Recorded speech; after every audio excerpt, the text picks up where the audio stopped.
le monde, comment allez-vous? Ça me fait tellement plaisir de vous retrouver, ça fait tellement longtemps. Alors, comment dire? Dans ma dernière vidéo, je vous le disais, j'ai une période de malade où vraiment je n'ai pas arrêté du matin au soir, le week-end. Je pense que on est hyper nombreux à être dans ce cas-là, c'est la fin d'année scolaire, tout s'enchaîne, toutes les activités veulent faire quelque chose et donc, enfin, en tout cas nous on a vraiment été pris de tous bords. En plus j'ai ma famille américaine qui est en visite, donc ma soeur est là en ce moment, donc j'en profite pour la voir, elle avec mes neveux. Donc voilà, YouTube vient un petit peu après et j'en suis vraiment désolée. Je vous expliquerai aussi pendant Get Ready With Me pourquoi en fait c'est difficile pour moi de maintenir pour l'instant un rythme soutenu de vidéos. Je vous assure, je fais au maximum mais je travaille à temps plein.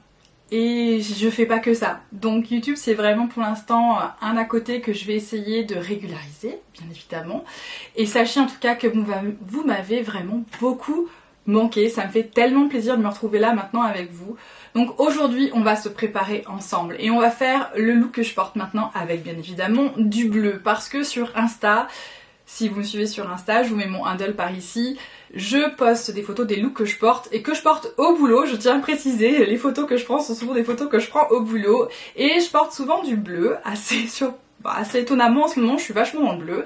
Et j'ai eu plusieurs fois des questions sur un petit tuto avec du bleu. Donc c'est ce que je vous fais aujourd'hui.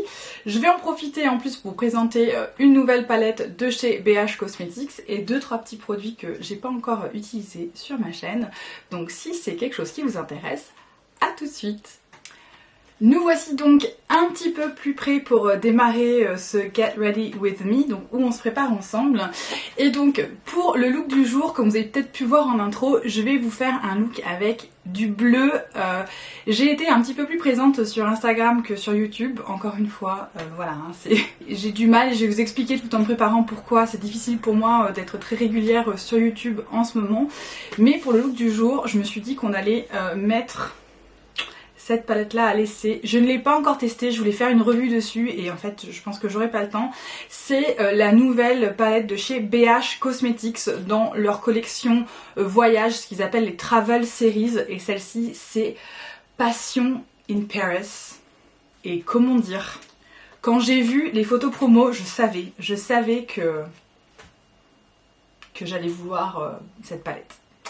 Donc on va la tester, je ne l'ai pas encore testée, je ne l'ai même pas swatchée, c'est pour vous dire, donc je ne sais absolument pas, mais si c'est la même qualité que les autres palettes de ce type là, donc Tokyo, Barcelone, Londres, c'est des super palettes. Donc on va faire un petit look avec du bleu, donc je ne vais pas faire quelque chose de trop intense, je pense que je vais aller dans les neutres, vous voyez on a quand même pas mal de neutres dans cette palette, et je vais faire ma fameuse, je savais même pas qu'elle était fameuse, ma fameuse virgule bleue. En fait j'ai tendance à faire un petit truc en point externe avec un peu de bleu et ensuite je viens ajouter pas mal de couleurs en termes de métallisé. Donc je ne sais pas si je vais utiliser les métallisés de cette palette ou si je vais aller piocher dans mes fards Glambox. Je m'en sers hyper régulièrement, j'en ai même acheté un petit peu plus, pas beaucoup plus, hein, juste 9 de plus, mais je me sers principalement de celle-ci. Je m'amuse vraiment beaucoup avec les fards Glam Shop. Donc on va commencer tout de suite, on va je pense démarrer dans la teinte soit Champs-Élysées soit Notre-Dame. Ensuite on ira probablement dans Pompidou et je pense que je viendrai ensuite mettre Sacré-Cœur et probablement Versailles, qui sont un bleu roi et un espèce, j'hésite entre Montmartre et Versailles. Je pense que on va voir, on va tester. De toute façon on essaye et puis pendant que je me prépare je vais vous raconter un petit peu ce qui s'est passé ces dernières semaines. C'est l'occasion de rattraper le temps perdu ensemble. Allez c'est parti. Donc je démarre toujours avec un gros pinceau fluffy et je vais aller dans ma teinte de transition et je pense que je vais utiliser en fait Notre-Dame qui est celui-ci. Dans ces palettes je trouve que les fards sont vraiment hyper pigmentés, donc je vais y aller doucement. Pour l'instant je ne sais pas trop à quoi m'attendre. J'ai déjà préparé ma base, à savoir la base Tom Ford, et ensuite je le fixe avec une poudre, donc c'est toujours la poudre la mer, hein. Je commence à pas la finir mais j'en suis à plus de la moitié de la poudre, donc j'ai bon espoir de la finir bientôt, d'ici un an peut-être. C'est très très long de finir les poudres quand on s'en sert que pour les yeux. Mais donc voilà, c'est ma base pour aujourd'hui, je ne change pas. Et donc je suis dans Notre-Dame et je vais juste aller mettre ça, vous voyez, au-dessus, la teinte de transition, donc au-dessus de ma paupière mobile, je suis vers mon arcade sourcilière. Voilà, tout simplement. Je vais essayer de tenir le miroir par ici comme ça je suis face à vous et je suis pas complètement tournée. Alors je sais pas, je pense que vous avez remarqué mais je suis dans un changement de décor, je ne sais pas encore ce que ça va donner en termes de son. Parce qu'en fait je suis dans la chambre d'un de mes enfants. D'habitude je filme dans le salon, voilà, pour vous donner un petit peu. Je n'ai pas de pièce dédiée pour filmer. Mon appartement n'est pas assez grand pour ça, ou alors il faudrait qu'on dorme ailleurs peut-être. Mais en gros, d'habitude je filme dans mon salon. Pour ça, il faut que j'installe tout en fait, pour pouvoir filmer. Et en fait c'est ça qui me prend le plus de temps. Ça et bien évidemment éditer les vidéos, c'est-à-dire couper les morceaux inintéressants et puis faire une petite transition. Donc d'habitude je filme dans mon salon. Mais le salon c'est quand même notre pièce de vie. Donc j'essaye de le faire quand ça gêne pas trop, quand il n'y a pas trop de personnes à la maison, pour pas être trop interrompu, qu'il n'y ait pas trop de son derrière, enfin voilà, donc c'est pas toujours hyper facile. Et en fait ces derniers temps, comme je suis rentrée hyper tard du boulot, que je pars très très tôt au boulot, que le week-end on est pris comme pas possible, en fait j'ai pas le temps en fait de tout installer et de filmer. J'ai eu le temps de faire une vidéo sur les 3 dernières semaines, ce qui est quand même assez catastrophique, mais c'est parce qu'en fait je n'ai pas le temps parce qu'une fois que j'installe tout, il faut tout que je désinstalle à chaque fois. Donc vous imaginez bien évidemment que c'est pas comme si je pouvais tout installer, tout régler et puis laisser ça comme ça et repartir et revenir le lendemain. Je suis obligée de tout démonter et de recommencer la fois suivante. Donc je vous le dis très honnêtement, j'ai pas le courage de faire ça à 10 h du soir. J'ai essayé de caler ça dans mes journées, mais en fait mes journées elles démarrent à 6 h moins quart et elles se terminent pas avant 7 h du soir.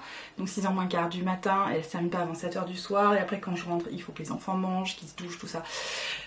Donc voilà, tout ça pour expliquer le changement de décor. Donc je suis dans la chambre d'un de mes fils qui est en camp pour les 2 prochaines semaines. Donc très très mignon.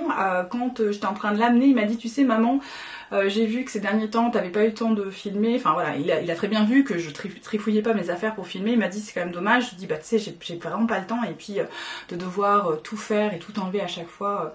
Là c'est le dernier soir, j'avais pas le courage. Il m'a dit bah profites-en, je suis pas là pendant 2 semaines, t'as qu'à t'installer dans ma chambre. Comme ça tu peux laisser les trucs ouverts. Trop adorable, donc c'est ce que je fais, c'est-à-dire que là j'ai tout installé et j'ai donc bon espoir de pouvoir venir ici, peut-être pas tous les jours, mais presque tous les jours, en tout cas de faire un maximum de vidéos pour pouvoir ensuite vous les mettre en ligne pendant que je serai en vacances, parce que ça y est, les vacances approchent, je suis en vacances dans un petit peu plus d'une semaine, dans 10 jours en fait. Et je ne vous cache pas que j'ai hâte. Là je viens de terminer une session extrêmement chargée, enfin vous avez vu hein, j'étais quasiment absente et ça m'a vraiment beaucoup manqué, vous m'avez vraiment beaucoup manqué. Merci à vous toutes et à vous tous qui m'avez envoyé des messages sur Insta ou en commentaire sur mes vidéos, c'est juste adorable. Vous vous êtes inquiétés, j'en suis encore une fois désolée, tout va bien, d'un point de vue santé ça va beaucoup mieux, c'est simplement que d'un point de vue boulot ça a été la folie.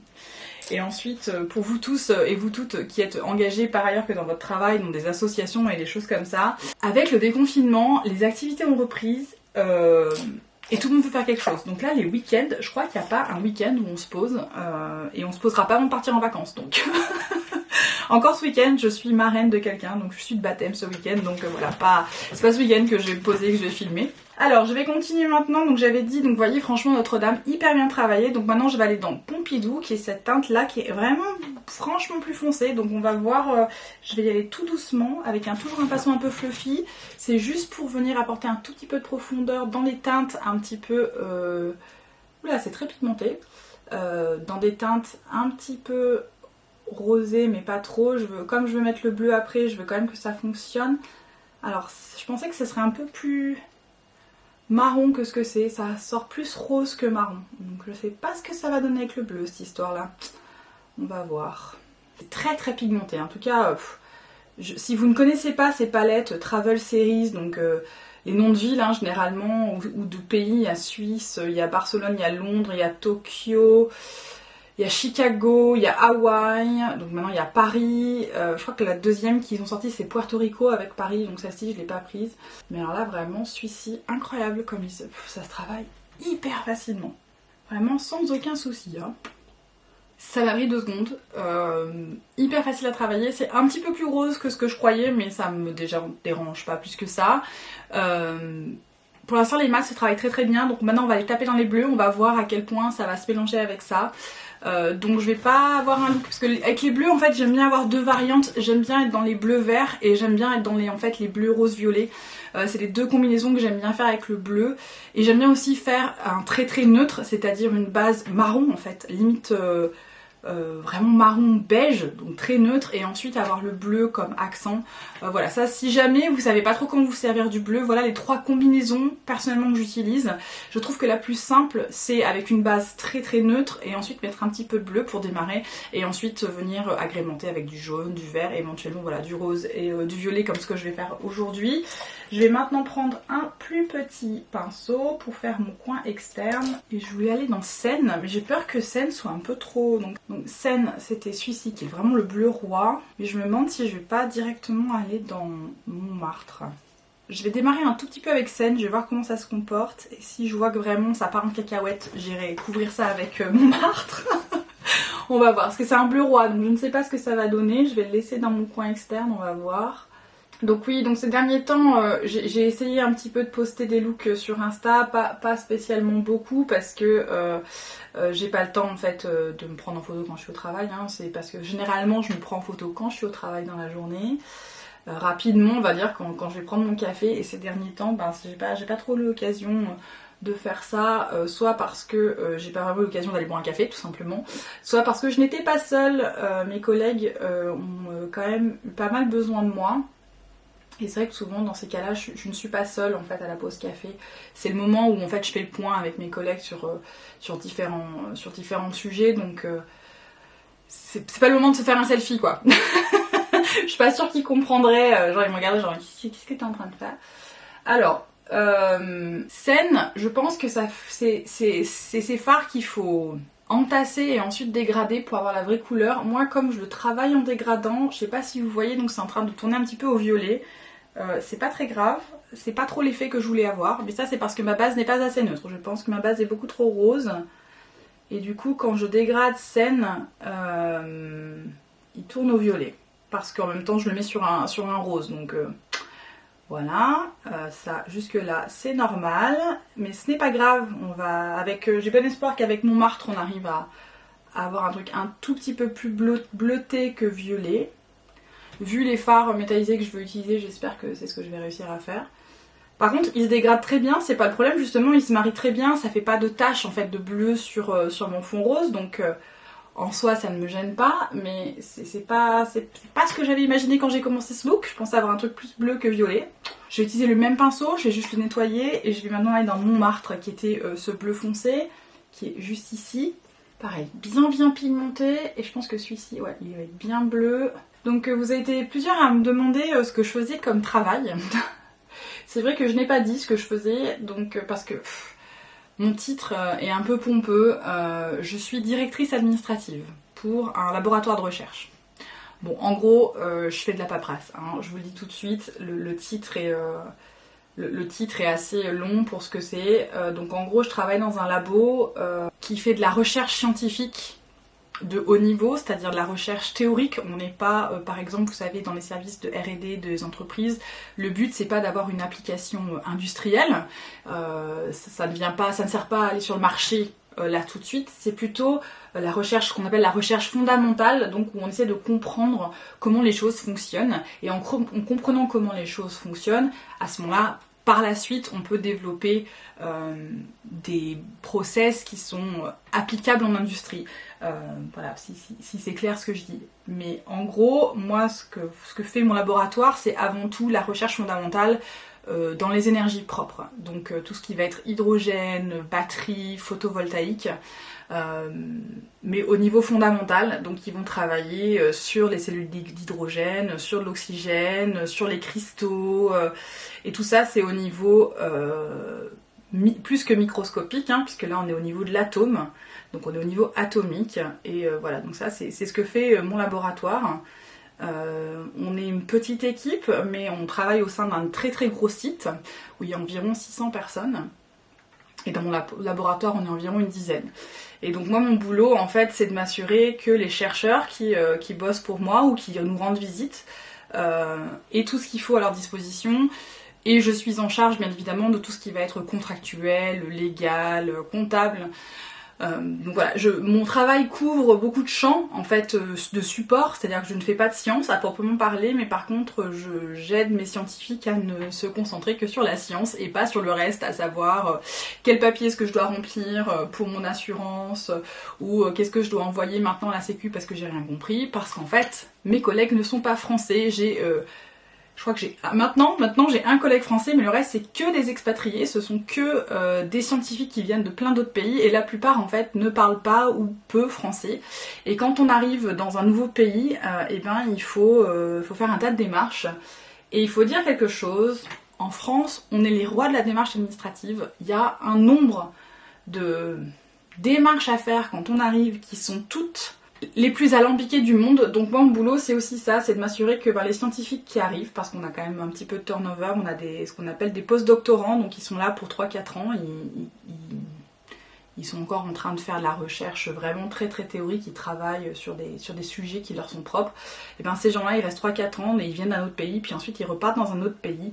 Donc voilà, il faut que pendant les 3-4 ans où ils soient là, ils aient accès au nécessaire, donc un logement, un système de santé, un compte en banque, éventuellement ils restent après, donc après c'est les aider dans leur démarche un petit peu plus spécifique, où ils vont acheter un appartement, où ils vont devoir avoir affaire à une banque, où ils vont devoir acheter une voiture, où ils ont affaire à l'administration fiscale. Et quand on parle pas français et que vous avez affaire à ce type de service, alors déjà quand on parle français et qu'on a affaire à ce type de service, vous savez que ça peut être un dialogue de sourds. Alors je vous laisse imaginer quand vous parlez pas la langue. Voilà. Donc mes dernières semaines ont été pas mal concentrées là-dessus parce que mes collègues ont rencontré plein de problèmes, les uns, les autres.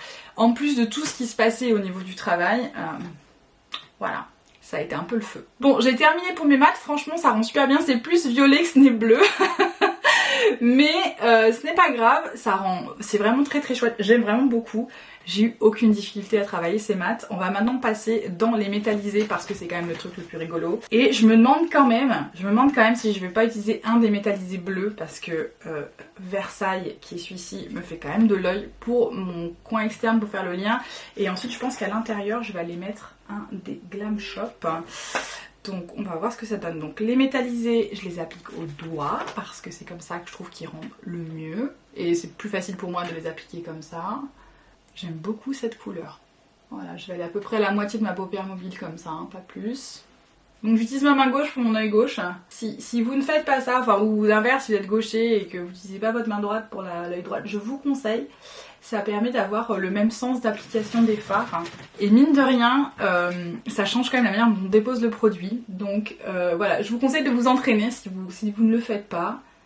Franchement, c'est une petite astuce à avoir. Ne pas hésiter à utiliser ces deux mains. Ce bleu, il est juste trop beau. Il a un côté un petit peu métallique, vous savez, un petit peu métal, qui est vraiment hyper chouette. Je vais maintenant aller dans un de mes fards Glam Shop, bien sûr. Je pense que je vais utiliser, vu ce que j'ai mis aujourd'hui, je vais pas faire un truc trop différent. Je pense que je vais utiliser le fard le plus clair ici de ma rangée bleue, qui est juste là, vous voyez, hop. Alors celui-ci c'est plutôt un satiné et pas trop un métallisé. Et ensuite je vais lui mettre un topper, vous allez voir ça va être trop beau. Je vais juste commencer comme ça pour avoir mon dégradé par rapport à Versailles. C'est pas une grosse démarcation entre les deux. Voilà, et là je vais faire un tout petit truc pour ajouter un petit coup de paillettes parce qu'en ce moment c'est mon truc, j'ai envie de paillettes sur mes yeux. Je vais ajouter ce fard qui est juste ici, qui est un espèce de topper un peu bleuté, un peu pailleté. Je vais pas en mettre beaucoup, donc j'en ai mis un peu trop sur mon doigt, donc je vais le tapoter avec l'autre de l'autre main. Et je vais juste aller mettre ça par-dessus, donc vous allez voir le résultat, ça va être trop beau. Est-ce que vous voyez la différence, la lumière que ça vient d'apporter? Magnifique, j'adore ce petit fard pailleté. Alors faut y aller tranquille parce qu'il envoie quand même du steak celui-là. Donc faut y vraiment y aller délicatement si on veut pas non plus que ce soit un feu d'artifice. Mais alors il est trop beau, il me fait vachement penser en fait au phare Pat McGrath, typiquement celui qu'on a dans la Mothership numéro 1. Alors là il me fait vraiment penser à celui-ci en un petit peu moins pailleté, au sens où il y a un petit peu moins de grains, il est un petit peu plus crémeux. J'adore, franchement, c'est entre le violet et le bleu, alors c'est pas ce que j'avais prévu, mais je suis super fan du résultat, je vais me rapprocher un tout petit peu, et ensuite on va faire l'étape mascara et on se retrouve juste après. Regardez-moi ce fard qui brille là. Trop beau. Je vais aller nettoyer en fait un petit peu ce qui a pu chuter. J'ai pas énormément de chute, mais en gros je vais venir un petit peu détailler avec une lingette. Donc je vais juste venir nettoyer ici et je vais un petit peu soulever. Donc vous allez voir, ça va être plus démarqué quand je reviens. Mettre du mascara parce que ça change beaucoup de choses chez moi le mascara. Et on se retrouve pour la suite. Alors voilà, j'ai nettoyé, donc en fait ce que je fais c'est que je prends une lingette et juste je viens nettoyer en fait le bord un petit peu vers le haut, c'est ce qui fait un petit peu la virgule chez moi en fait, je n'utilise pas de scotch et je n'ai pas la précision nécessaire pour le faire au pinceau, mais en fait voilà, quand j'ai terminé, je mets un tout petit coup de lingette en fait qui suit la forme, c'est-à-dire la fin, le bas de mon œil, je suis en fait la direction et je me dirige vers mon sourcil et je fais pareil des deux côtés et j'ai mis le mascara c'est toujours le même. C'est le Hourglass Extrême Caution, de toute façon je vous le mets en barre d'infos. On passe maintenant toujours à la même étape qui est de mettre le Magic Vanish. J'ai fini mon Magic Vanish, c'est un nouveau. Donc ça y est, c'est bon, le couvercle marche, parce que le mien était complètement détruit. Et regardez-moi ça, il a l'air presque neuf. Ça je m'en sers tous les jours, hein. Je vous conseille ce correcteur, donc je sais qu'il y en a d'autres sur le marché. En tout cas moi j'adore celui-ci, je l'applique avec un petit pinceau plat et je vais juste mettre ça au niveau de ce qui est, vous voyez ma zone cerne ici, voilà, sur cette zone là, tout simplement. Pas besoin d'en mettre beaucoup et ensuite je vais le travailler au doigt. Et vraiment ce produit il est incroyable pour ça. Vraiment il corrige hyper bien, puis il lisse un petit peu en fait, en tout cas chez moi il lisse un petit peu mon grain de peau, c'est assez... c'est vraiment un produit magique qui porte très bien son nom. Ok, donc aujourd'hui je veux pas forcément un teint hyper glowy, donc je ne vais pas faire l'étape que je fais d'habitude, c'est-à-dire où je mets le Hollywood Flawless Filter sur ce C là. Le fond de teint que je vais utiliser est un petit peu plus lumineux, donc je n'ai pas besoin. Alors le fond de teint que je vais utiliser aujourd'hui, je fais un petit disclaimer. Je suis extrêmement fan des produits qui ont aussi du soin, des produits teints qui ont du soin, et notamment les fonds de teint. Un de mes fonds de teint préférés, et malheureusement pour mon portefeuille, c'est le La Mer. Et à l'occasion d'échanges avec vous dans les commentaires, on m'a posé la question si j'avais testé l'essence, le sublimage de chez Chanel. Et je l'avais pas testé parce qu'il n'était pas dispo en France. Il est dispo en France. Il est dispo sur le site de Chanel.com ou .fr comme vous voulez, et sur de Binge & Corp, si je dis pas de bêtises, si je le prononce bien, mais en gros c'est celui-ci. C'est Sublimage l'essence de teint. J'ai le mien en B30 si jamais. À la base, je l'ai pris en me disant faut que je teste, on en a parlé, j'en ai entendu beaucoup de bien, mais ça pique un peu. Ça c'est comme le La Mer. Il faut pas que je teste des produits comme ça parce que il est magnifique. Vous allez voir, il me fait un effet lumineux bonne mine qui est assez incroyable. Donc vous allez me dire, donc c'est un sérum de teint ultime générateur d'éclat. Donc j'en mets 2 pompes sur le dos de ma main. Pas la peine d'en mettre plus. Et je vais juste, vous voyez, le mettre un peu de chaque côté. Alors, comme c'est un fond de teint qui a du soin, c'est un sérum de teint. Alors la couvrance est pas énorme, mais surtout il y a une odeur. Donc si vous n'êtes pas fan des produits parfumés, vous n'allez pas aimer ce produit là. Moi perso ça me dérange pas, j'aime même plutôt pas mal. Et je vais juste venir le travailler avec mon pinceau It Cosmetics là. Regardez-moi ça. En fait ça ressemble à ma peau, mais vraiment. Ça fait effet hyper naturel, mais avec juste assez de couvrance pour uniformiser mon teint. Donc c'est assez hallucinant comme... Je suis archi fan. J'ai prévu de vous faire une vidéo justement sur mes fonds de teint préférés, où il y a un petit peu toutes les gammes de prix. Après moi je suis plutôt, on va dire milieu haut de gamme, je vous cache pas, hein, dans les produits que j'utilise. Il y a un fond de teint que j'avais testé de chez L'Oréal, que j'avais trouvé pas mal mais sans plus. Il avait pas bien tenu en fait, c'est un fond de teint qui était très bien à l'application, mais alors au bout de 2-3 heures, il avait pas bien supporté. Celui-ci ne bouge pas. Parce qu'il n'a pas une très grande couvrance, en fait comme il se fond tellement bien, je sais pas comment dire, il se fond à ma peau. Et j'ai même pas besoin d'en mettre tant que ça. Vous voyez, j'ai mis 2 petites pompes. Je rajoute un tout petit peu sur les zones qui ont besoin d'un tout petit peu plus de couvrance, mais c'est pas grand chose. C'est vraiment pas grand chose. Hein. Après, je vais prendre ma petite éponge juste pour bien, on va dire, implanter le produit dans les zones, vous voyez, où j'ai pas mal de ridules, ce genre de choses, juste pour à ces endroits-là qu'il n'y ait pas de démarcation, mais j'ai même pas besoin d'en faire beaucoup. Et ça me fait un teint hyper lumineux du coup, parce que comme c'est un sérum, je sais pas si vous voyez en fait, je suis archi fan. Du coup c'est comme le La Mer. Vu le prix du fond de teint, ben, je m'en sers pas hyper souvent. Je m'en sers quand même plus souvent que La Mer parce qu'il y en a quand même beaucoup. Hein. Dans une boîte comme ça, il y en a 40 ml, hein, donc c'est quand même pas mal comme consistance. Et comme il n'y a pas besoin d'en mettre beaucoup, mais alors je suis super fan. Pour l'anti-cerne, on va utiliser le NARS en crème brûlée. Je l'ai quoi en teinte, ouais, 2.0 crème brûlée. Je viens d'acheter la version solide. Je ne l'ai pas encore testée. Je vais d'abord finir la version liquide que j'ai ici. Je l'ai presque terminée. Et ensuite, je passerai à la version solide et je vous dirai ce que je préfère. Je crois que la version solide est un petit peu plus haute couvrance que la version comme ça en crème. Donc à voir, peut-être que pour l'hiver j'en aurais plus besoin que pour l'été. L'été, comme je suis un peu plus, donc pas encore hein, mais comme normalement je suis un peu plus bronzée, ben j'ai moins besoin d'anti-cerne. Et puis comme c'est l'été, que c'est les vacances, je me repose, du coup ben j'ai moins de cernes hein, aussi.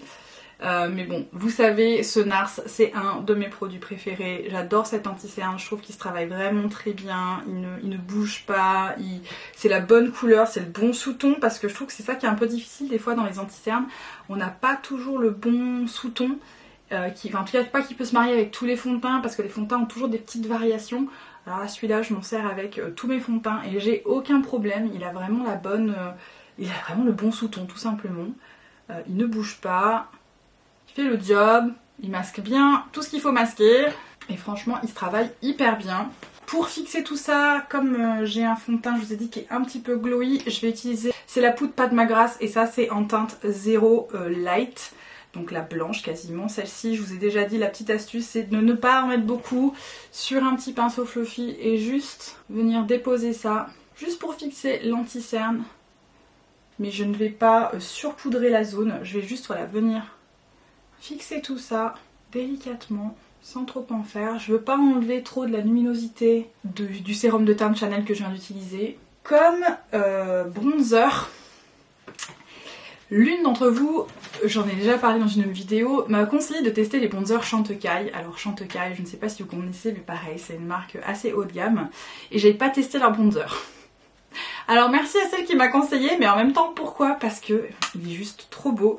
Donc j'ai acheté le Real Bronze en bronze absolu Sirena. Donc c'est un packaging comme ça rouge.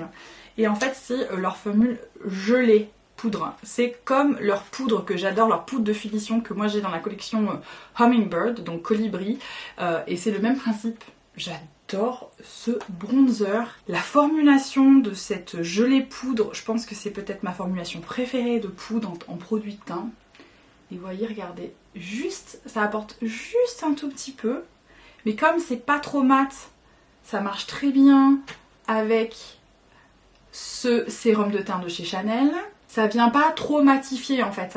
Je garde ma luminosité tout en apportant un tout petit peu de profondeur, vous voyez, pas forcément beaucoup, j'ai pas non plus envie de surbronzer ou de contourer trop, je veux juste apporter un tout petit peu de chaleur. J'ai pas besoin de beaucoup parce que en fait le sérum de teint ne masque pas en fait, donc on va dire mes propres ombres si ça a du sens. Du coup j'ai pas besoin de surfaire la chose, c'est juste un tout petit peu, d'apporter un tout petit peu de chaleur dans les zones voilà, du haut du front et ici. Voilà, parfait, et j'adore, franchement j'adore ces produits. Pour le blush, parce que je suis toujours dans ce truc de je veux une peau un peu glowy, je vais utiliser ma palette By Terry, les poudres CC comme ça, vous savez. Donc ils en ont sorti une récemment, elle s'appelle la Beach Bomb. Ça c'est pas la Beach Bomb, c'est la première qu'ils avaient faite, c'est la Sunny Flash. J'adore les blushs de la Sunny Flash. Donc je vais mélanger les deux en fait, tout simplement. Les teintes ne sont pas écrites sur la palette, donc je vais utiliser les deux blushs. Il y en a, il est un petit peu corail et l'autre il est un petit peu plus clair. Et j'aime bien en fait les mélanger. Et j'adore en fait le côté un petit peu lumineux que ça apporte. et je le fais remonter un petit peu vers mon bronzer. Vous voyez, je le garde un peu vers ma joue et je le fais remonter en diagonale. Ça donne ce petit côté un petit peu rehaussé sans trop en faire. Ensuite, on va mettre un petit peu d'highlight quand même, histoire de rehausser un petit peu ça. Et j'ai utilisé un highlight de chez Burberry. Si vous ne connaissez pas, leur Free Glow Highlighter, ils sont super chouettes. Et moi, je l'ai en teinte numéro 3. Pink Pearl. Il a un petit sous-ton un peu bleu, celui-ci. Il est un petit peu bleu-violet. Et du coup, je pense que ça va très bien rendre avec le look que j'ai aujourd'hui. Allez, regardez-moi ça comme il est beau celui-là. Ça rend juste trop beau. C'est juste vraiment Burberry, on parle pas trop, on n'en parle pas trop. Pourtant, ils ont vraiment des beaux produits. Après, ils sont un peu trop chers en fait, concrètement. Hein. Faut dire ce qui est. Celui-là, je l'avais acheté en promo. Je crois que c'était une fois sur Net-à-Porter. Il y avait des grosses promos chez Burberry, donc je l'avais acheté à ce moment en me disant tiens, j'ai envie d'un highlight un peu froid. On va voir ce que ça donne. Il est vraiment magnifique ce highlighter. J'adore tout aujourd'hui. Je suis d'humeur où j'adore tout. Et enfin pour terminer, on va faire la poudre de finition et je vais vous montrer un tout petit truc que je fais. Alors je le fais pas tout le temps, je le fais quand j'ai envie d'avoir un petit peu de lumière mais pas trop. Et donc je vais utiliser une de mes poudres By Terry, c'est une des CC Powder qu'ils ont arrêté de faire. Franchement, pourquoi By Terry ramener les poudres CC comme ça en individuel? Pitié quoi, je comprends pas. Donc c'est la numéro 1 en Immaculate Light, celle qui est blanche. Et donc celle-ci, si vous l'utilisez comme poudre de finition seule, ça fait un peu too much, hein. C'est très clair en fait. Donc soit vous avez un fond de teint qui est un peu trop foncé et vous voulez un petit peu bidouiller, ça c'est pas mal. Sinon moi ce que je fais, c'est que donc, je la prends sur un gros pinceau fluffy, un petit peu. Et je vais juste la travailler dans la zone où je veux un petit peu de lumière. Donc un petit peu ici au centre et je vais descendre un petit peu, juste là. Juste un tout petit peu, vous voyez c'est pas la peine d'en mettre des masses, c'est très... Celle-ci je l'utilise comme ça et franchement j'adore en fait, ça apporte ce côté un petit peu perlescent, vous savez. C'est pas le bon mot hein, mais vous voyez ce que je veux dire, un petit peu perlé. Et ça rend trop bien dans cette zone là. Et je vais terminer avec la poudre Gucci pour le reste de mon visage pour fixer tout ça parce que la poudre Gucci justement elle est pas trop matifiante, elle a un fini assez comment dire, assez neutre et du coup elle va pas trop annuler les bénéfices de l'essence de teint de chez Chanel, elle va garder ma luminosité en fait. Et enfin pour finir un petit coup de spray Morphe.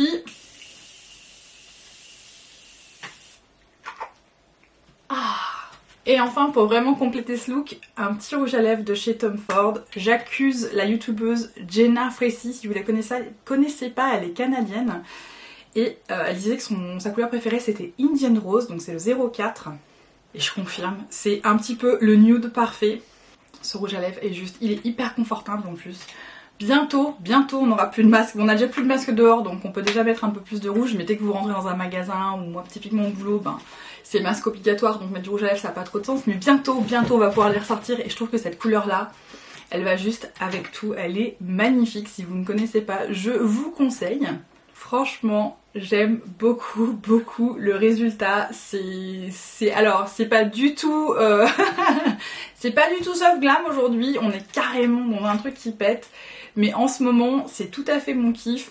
J'ai besoin d'avoir un peu de couleur, de m'animer un petit peu dans la manière dont je me prépare le matin, parce que le reste de la journée après je suis la tête baissée. Donc voilà, ces petits moments où je suis devant mon miroir et je me dis ah yes, on peut démarrer la journée avec des paillettes. Et c'est tout pour aujourd'hui. J'espère que ce petit Get Ready With Me vous a plu. Ça m'a fait hyper plaisir de vous retrouver. Je fais vraiment maintenant de mon mieux pour être un petit peu plus régulière et vous donner un petit peu plus de contenu. En tout cas, je vais essayer de filmer avec un petit peu d'avance pour pendant mes congés. D'ailleurs, si un vlog sur mes vacances ça vous intéresse, ben, n'hésitez pas à me le dire. Je ne sais pas si je le ferai ou pas, je ne sais pas si c'est trop mon style de faire du vlog, mais si jamais ça vous intéresse, ben, au moins de savoir ce que je vais prendre avec moi en vacances et ce que je vais utiliser, ben, n'hésitez pas à me le dire en commentaire. Si cette vidéo vous a plu, n'hésitez pas à lui laisser un petit pouce et si ce n'est pas déjà fait, abonnez-vous, ça me ferait tellement plaisir que vous soyez avec nous. Dans tous les cas, je vous souhaite à vous tous et à vous toutes une excellente journée et une excellente soirée. Ciao ciao!